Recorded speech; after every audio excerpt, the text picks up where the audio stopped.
suis dans le football depuis des années, c'est rarement j'ai vu aussi quelqu'un attachant, modeste sur le terrain. C'est un guerrier, potentiellement jamais il s'est plaigné, rien du tout. C'est vraiment un souvenir inoubliable qui m'a touché profondément. Et je ne sais pas, je n'ai pas le mot exprimer ma tristesse.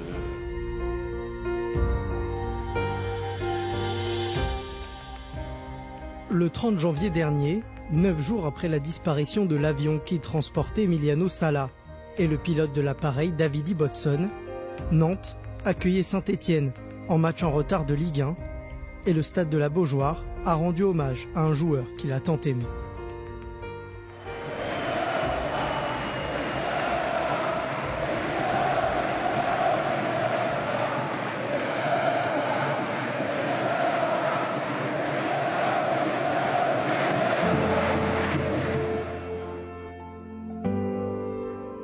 La disparition de Salah a certes ému Nantes, mais aussi tout le paysage footballistique français. On a perdu un garçon qui était généreux. Comme il était sur le terrain, il était dans la vie.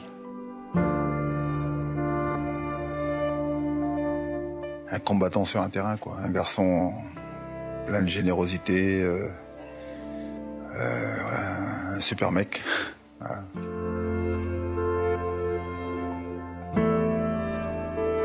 Vous savez, les joueurs, c'est comme nos enfants et on est très attachés à eux, même si lui était un concurrent. Mais le football, c'est une grande famille, on doit être vraiment tous unis. Salah a grandi au nord-est de l'Argentine, mais il a quitté son pays à 20 ans pour rejoindre Bordeaux. Il passera toute sa carrière en France avant d'être transféré pour 17 millions d'euros à Cardiff, 2 jours seulement avant le tragique accident. Salah, c'est resté un joueur qui démontrait la qualité, mais aussi l'engagement, l'attitude toujours. C'était une magnifique personne, un combattant, quelqu'un qui ne lâche rien.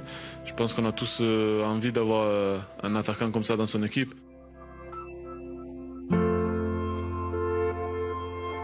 C'est un joueur qui est très, très fort physiquement, il est agressif. En plus, on a vu cette saison les buts qu'il a marqués.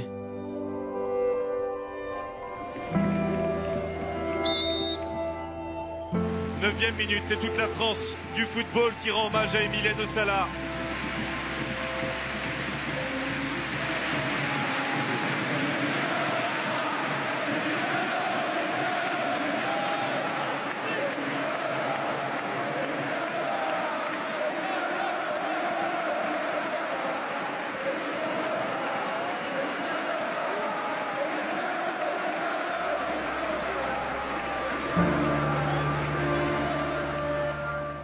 Je pense pas qu'il y ait beaucoup de joueurs qui vont vivre ça dans leur carrière.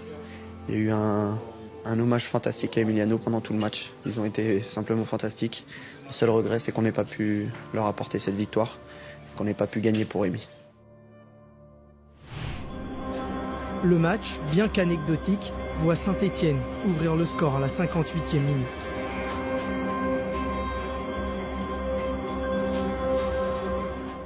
On n'avait pas le droit de lâcher, c'est pas parce qu'on prend un but dans un match que tout est fini. Et on a montré ce soir qu'on avait une force de caractère, parce qu'on aurait pu aussi se laisser abattre avec tout ce qui s'est passé dernièrement. Mais bien au contraire, on a fait comme lui aurait fait, se battre jusqu'au bout. Nantes va revenir dans la rencontre grâce à Majid Waris, un but dédié à leur ancien coéquipier.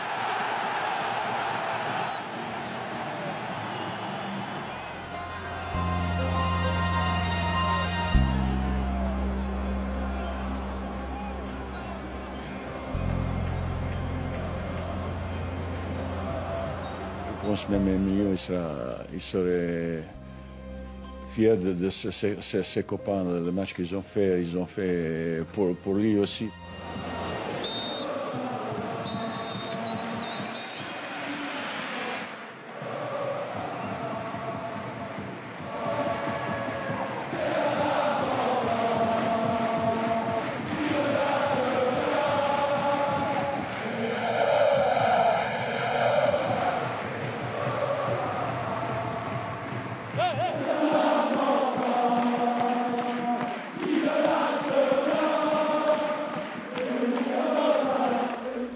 fois que le match a commencé, on n'avait pas trop le droit de craquer, mais c'est vrai qu'à la fin, c'était très dur devant les supporters quand on a fait le tour du stade.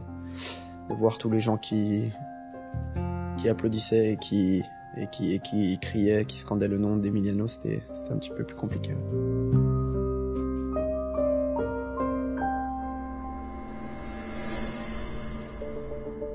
Pour la famille de Salah, les dernières semaines ont été un véritable cauchemar.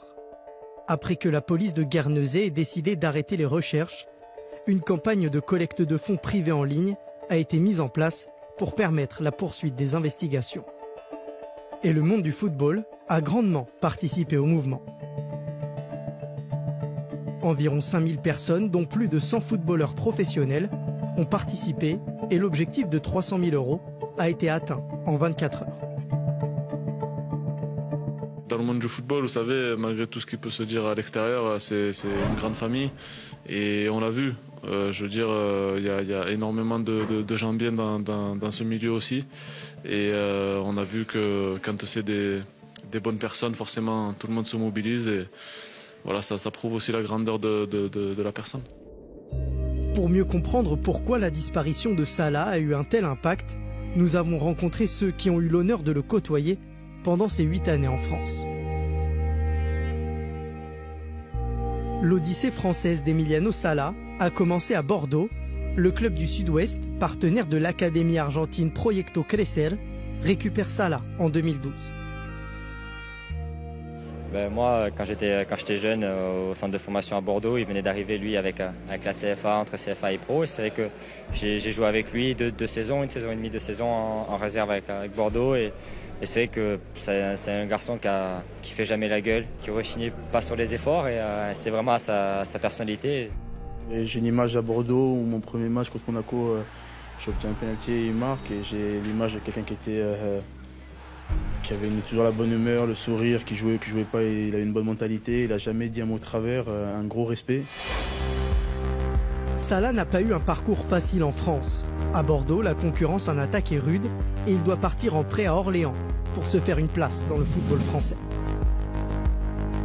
Nicolas Belvito, rival au poste de numéro 9 à l'époque, garde de bons souvenirs de cette saison en nationale. Ce qui me reste en tête, c'est la concurrence saine et loyale qui était instaurée tous les deux.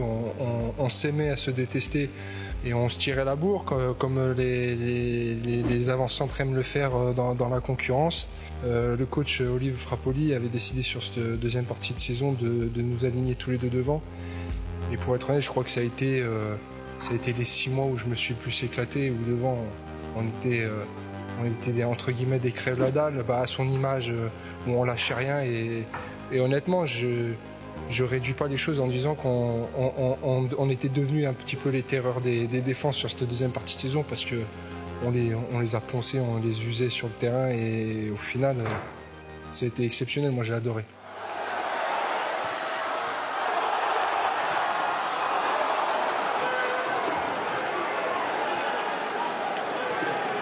Emi, c'est quelqu'un qui, de par son professionnalisme et le fait d'aimer le football comme il l'aime, m'avait marqué et c'est ce qui me plaît et c'est ce qui me plaisait chez lui. Et, il n'a rien volé à personne, il est tout allé chercher.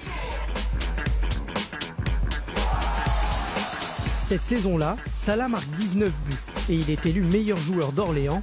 Mais le club, qui manque de peu la promotion, ne peut conserver son attaquant argentin. Niort alors en Ligue 2 saute sur l'occasion et obtient le prêt de Salah pour la saison 2013-2014. Et encore une fois, il va laisser une marque indélébile sur et en dehors du terrain. C'est un garçon qui était un petit peu réservé, il était jeune quand il est arrivé, donc quand je l'avais rencontré pour le convaincre d'embrasser le projet des Chamois, nous aussi on a été vite convaincus de ce garçon qui est rentré dans ce qu'on souhaitait, c'est-à-dire l'Argentin dans toute sa splendeur. Il a un super coéquipier au niveau collectif, voilà, qui a emmené toute l'équipe avec lui, avec son enthousiasme, et puis bien sûr en dehors je crois qu'il fait l'unanimité, quoi. Attention à ce ballon récupéré par Emiliano Sala, le premier face-à-face de cette rencontre peut-être, et l'ouverture du score, signé Emiliano Sala.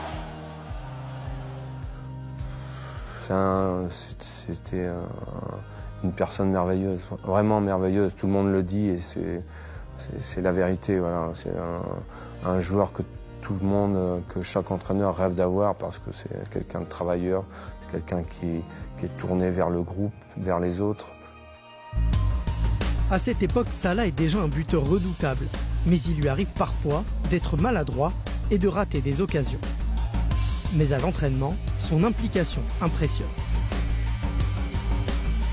Bon, je pense qu'il avait des lacunes techniques au départ et de par son travail, je pense qu'il a vraiment une grosse progression. Il voulait gagner n'importe quel jeu à l'entraînement, il avait toujours cette envie de vouloir apprendre. Après tous les entraînements, il faisait un travail devant le but.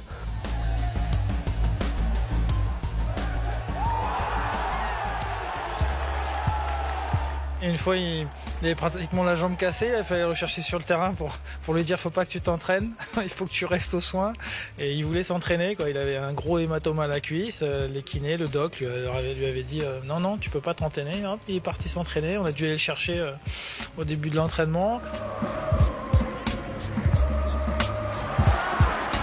C'est un compétiteur qui avait de l'ambition, qui voulait réussir, je pense, parce qu'il était parti tôt de chez lui. Pour ses parents, je pense qu'il avait une réelle envie de réussir et d'aller le plus loin possible.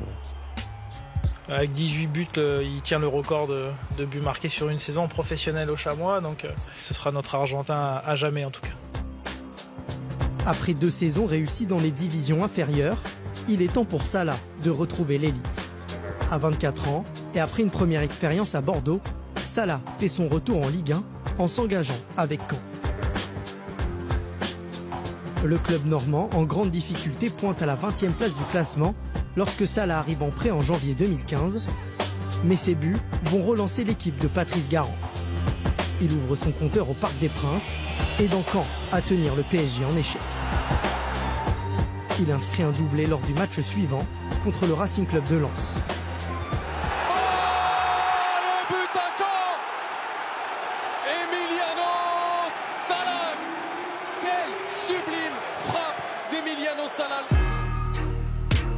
Véritable machine à marquer, Salah porte le stade Malherbe comme face à Marseille, où il inscrit le but victorieux. Caen est alors 14e et retrouve l'espoir de se maintenir. C'était mon collègue de chambre également dans les mises au vert. C'est un Sud-Américain comme moi, un Argentin et moi un Brésilien, donc on s'y chambrait beaucoup par rapport à ça. Et il a vraiment ce côté argentin en ce qui concerne l'état d'esprit sur le terrain. Il veut vraiment se battre pour l'équipe, il pense vraiment d'abord à l'équipe et après à ses stats personnels. Vraiment un joueur fantastique avec un état d'esprit irréprochable et quelqu'un de très aimé dans un vestiaire. À l'été 2015, son histoire bordelaise se termine et un nouveau chapitre s'ouvre avec Nantes. C'est moi qui l'ai fait venir avec mon staff, on voulait qu'il vienne. Voilà, on l'a fait venir de Bordeaux.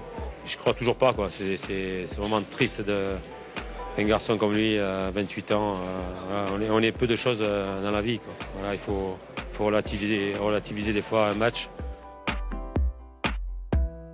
On a vu que c'était un joueur assez réservé, il a eu du mal un petit peu au début parce que c'était pas la tête de pont du recrutement de Valdemarquita, la tête de pont c'était Kolbeinn Sigthorsson, un attaquant qui venait de l'Ajax. Donc Emiliano Sala arrivait un peu à pas feutrer au FC Nantes et puis au fil des semaines on a appris à le découvrir. Ce qui vraiment ressort d'Emiliano Sala, le terme qu'on emploie souvent, que tout le monde emploie en parlant de lui, c'est guerrier. Un combattant, un chien sur un terrain, quelqu'un de très pénible pour les défenseurs.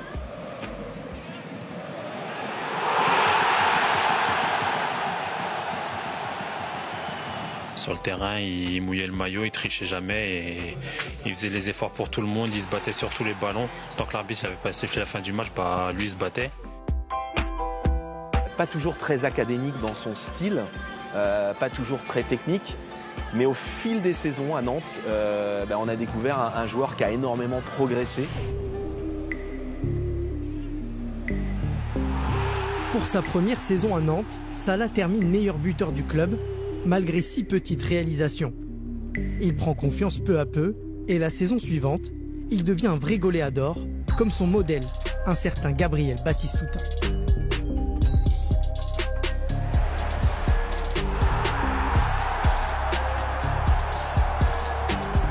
Pour sa seconde saison à Nantes, il inscrit 12 buts et répète la performance la saison suivante.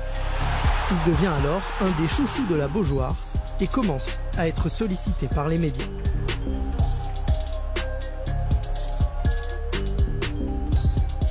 C'était quelqu'un de, comme je disais, d'extrêmement discret, réservé, toujours très disponible pour nous les journalistes.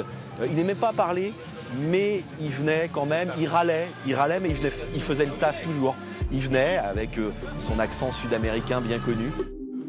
Goléador, merci. Ça va? Ouais, avec le goléador Emiliano Sala, on s'est beaucoup enflammé sur vos buts. Ça vous fait du bien? On a entendu beaucoup de cris, beaucoup de joie dans le vestiaire. C'est la première victoire de la saison à la maison, marqué un triplé. Est-ce que c'est une libération? Est-ce que la saison de Nantes est enfin lancée? Oui, c'est clair qu'on avait besoin des points, des victoires devant nos supporters. Ce qui était marquant avec Emiliano, c'est qu'il n'aimait pas parler de lui. Il parlait toujours du collectif. Il devient un soir meilleur buteur en Europe, à égalité avec Mbappé, Neymar, je crois. En fait, ma première question, ça a été sur ça. Et tout de suite, il a parlé de l'équipe, il a parlé du collectif. Il ne voulait pas parler de lui, il n'aimait pas ça. Emiliano, prestation 5 étoiles luxe. Ce soir, de votre part, un but et une passe décisive. Vous égalez Kylian Mbappé en plus. Oui, c'est vrai. Et on a fait un match plein. On a retrouvé le FC Nantes avec beaucoup d'agressivité, combativité. Pour les fans de Nantes, impossible de ne pas aimer ce joueur dévoué au club et qui, au fur et à mesure du temps, est devenu un joueur décisif qui a rapporté de nombreux points à Nantes. C'était quelqu'un de très simple qui promenait son chien à Carquefou, parce qu'il habitait à Carquefou, dans la banlieue de Nantes, qu'on pouvait voir comme ça dans la rue et qui signait bien volontiers des autographes et qui faisait sans problème des selfies, quoi. C'est un joueur qui n'avait pas la grosse tête, qui était simple, proche de nous, proche des supporters, toujours un mot gentil. Je l'ai rencontré 2-3 fois en sortant du stade, toujours près des gens, une photo, un selfie, un autographe, enfin voilà, qui habitait pas loin de chez moi, qui se promenait, qui promenait son chien, enfin voilà, quelqu'un comme tout le monde. En fait, c'était juste comme un copain. Et je pense qu'il y a plein de gens qui le prennent comme un vrai pote, quoi. Il se mettait jamais en valeur sur les réseaux sociaux. C'était l'anti-star, quoi. C'était pas le star system, Emiliano Sala. Et c'est aussi pour ça qu'il était apprécié et même, je dirais, adulé ces dernières semaines, ces derniers mois, même par le public nantais. Et Emiliano, c'était quelqu'un qui était pas là depuis très longtemps, 4 ans je crois au FC Nantes, mais qui a marqué les esprits et qui continuera à mon avis longtemps à marquer les esprits en tout cas.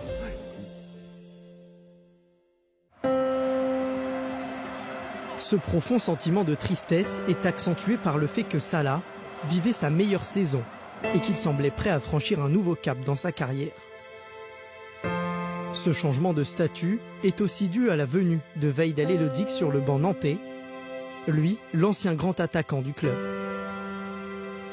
L'entraîneur bosniaque a pris les rênes de l'équipe en octobre et a rapidement développé un lien fort avec son numéro 9.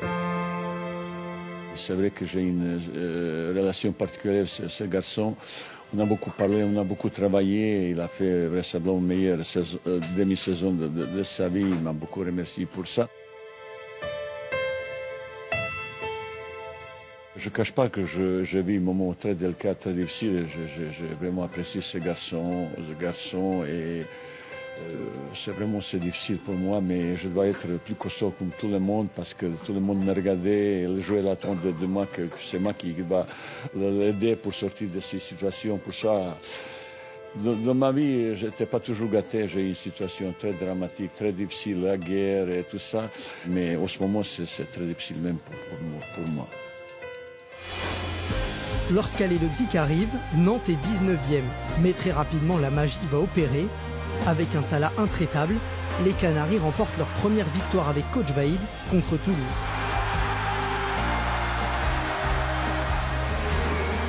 Le centre, Emiliano Sala qui est seul.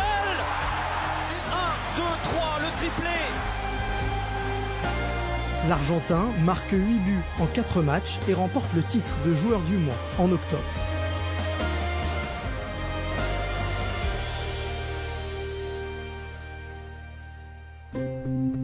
Après avoir reçu son prix, l'attaquant s'est livré dans une longue interview à beIN Sport, au cours de laquelle plusieurs thèmes ont été abordés, y compris l'inévitable question de son avenir. Je vais vous poser la question directement. Est-ce que vous souhaitez quitter le FC Nantes à la trêve hivernale? Écoutez, aujourd'hui, les discussions, ils sont pas avancées. L'unique chose que je peux vous dire, vous et les supporters connaissent ma situation. Moi, aujourd'hui, je suis 100% nantais et quand je mets le maillot, je veux me battre à 200% pour ces couleurs-là. Comment résumer en quelques mots, comment définir Emiliano Sala? Vous diriez quoi de vous? Moi, ma personnalité, ça change. En disant que dans le foot, moi je suis quelqu'un qui n'aime pas perdre, qui a un caractère plus difficile par rapport à cette envie de toujours gagner, je le dis. Mais dehors ça, je suis quelqu'un de très tranquille, de famille, qui aime bien rigoler et quelqu'un qui sort pas beaucoup, dire. Voilà, un peu quelqu'un de tranquille. Merci beaucoup. Merci à vous d'avoir accepté l'invitation et félicitations encore. Merci beaucoup. Merci beaucoup. Quelques semaines plus tard, Sala scellera son transfert à Cardiff. Mais malheureusement, les supporters du club de Première Ligue ne le verront jamais jouer. À Nantes, la tristesse est toujours aussi présente. Les anciens coéquipiers de Sala n'ont d'autre choix que de continuer de se battre, de rester forts, de travailler dur et de jouer avec détermination, comme l'aurait voulu leur ami Emiliano Sala. La vie continue, on a obligation, on ne peut pas stopper le championnat, il faut essayer de gagner le plus rapidement possible un match pour trouver un petit peu de paix au match sportif. On essaye de rester les plus proches les uns des autres, parce que c'est seulement ça qui va nous permettre d'avancer. On passe plus de temps ensemble qu'avec nos familles, donc c'est important qu'on se dise les choses. Quand il y en a qui sont moins bien, c'est important de le partager aussi, partager nos peines, partager nos joies. Et c'est ce qu'on va continuer de faire pour se relever, parce que comme tu l'as dit, c'est quelque chose qui marque à jamais, mais il faut que ça devienne une force.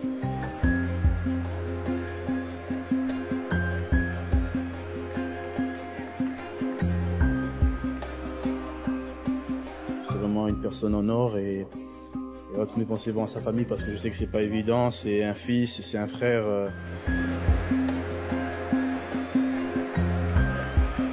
Ce qui dégageait en tant qu'homme, je trouve c'est rare parfois dans le football de voir des garçons autant altruistes au poste qu'il occupe. Je pense que c'est un joueur qui aurait encore passé des paliers à mon avis, mais qui avançait tout le temps.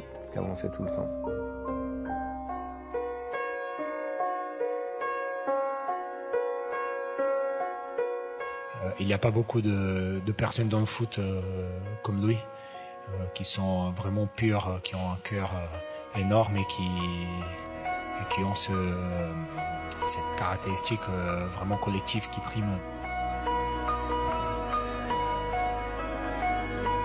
La vie est trop dure, on n'a pas le droit de perdre la vie à cet âge-là, quoi.